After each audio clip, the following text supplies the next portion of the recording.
जाऊ, पण हे सगळं करत असताना ही सगळी जी अर्थव्यवस्थेची गती आहे या गतीला पोषक ही आपल्या देशामध्ये टेक्नॉलॉजी आणि मॅन्युफॅक्चरिंग सेक्टर असणार आहे। आज मॅन्युफॅक्चरिंग सेक्टरमध्ये ज्या प्रकारचं नवीन तंत्रज्ञान येत आहे त्या तंत्रज्ञानामुळे हे सेक्टर ज्या प्रकारे रिव्होल्युशनाइज होत आहे या सगळ्या गोष्टीचा विचार केला तर मला असं वाटतं की अशा प्रकारचे जे उद्योग आहेत ते आमच्या पुढच्या वाटचालीला डिफाईन करणारे अशा प्रकारचे उद्योग आहेत। आणि म्हणून मला या ठिकाणी पूर्ण विश्वास आहे की ही जी काही वाटचाल आज भारताची चाललेली आहे या वाटचालीमध्ये सगळ्यात दमदार पाऊल कोणी टाकत असेल तर तो आपला महाराष्ट्र टाकतो आहे हे सांगताना मला मनापासून आनंद वाटतो। आणि आता डावोस मध्ये गेल्या वर्षी आम्ही 16 लाख कोटीचे करार केले होते, त्यातले 75% करार हे त्या ठिकाणी ऍक्टिव्ह झाले, ते परिपूर्णतेकडे निघालेले आहेत। आणि त्यातलाच एक करार हा आजचा आहे की जो 2025 ला डावोस मध्ये भरत गीते आणि मिस्टर लोथार यांच्या सोबत आम्ही त्या ठिकाणी केला।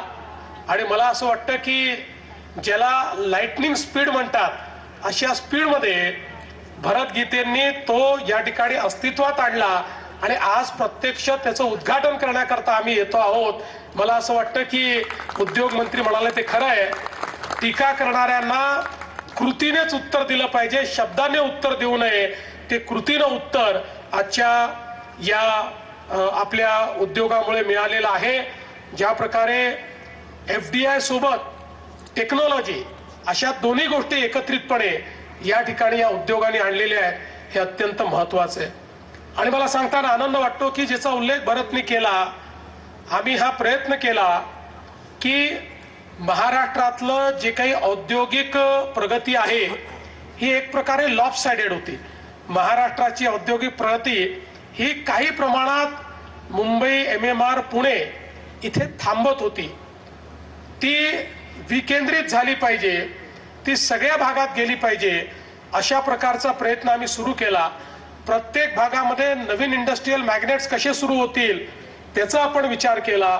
मागच्या काळामध्ये सुप्याची MIDC देखील ज्यावेळी आपण तयार केली आणि आता तिथे उद्योग येताना आपल्याला दिसत आहेत, अशा प्रकारच्या अनेक मॅग्नेट्सचा आम्ही विचार केला।